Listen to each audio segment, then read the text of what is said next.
Mina aletha nkomazana ngisuke esigabeni sesiwangilizwe. Ngile problem lapha abantu abambafunda esikolo senchabi kodwa abantwana bahleze kwamanje ekhaya bathi akula ama-teacher kuma strike. So ndabo ECD abayi2 ngibhadala imali ye-school fees kodwa abantwana kabafundi. So angazi imali leyi ngibhadaleleni esikolo ngoba abantwana kabayi esikolweni.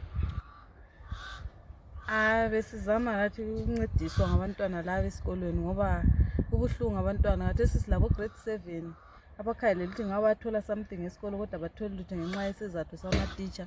Silama form 1 okumele ukuthi ngathola uncediso, ECD bona abasesikolweni kumele ukuthi ngabe bathola uncediso kodwa bathola lutho ngesizathu sama-teacher. So besicela nje ukuncediswa ukuthi abantwana bethu bazama ukufunda labo bethola ikusasa labo ngoba abanye sebevele sebephansi ngendaba zemfundo. Akulanto abazabayazi abantwana bagcina besenzele okunye okungaseyikho ugcine sesireceive abazukulu instead of thina sifundisa abantwana bethu. Siyacela ama-teacher kungani kuba ngcono ama-teacher abuyele ezikolweni.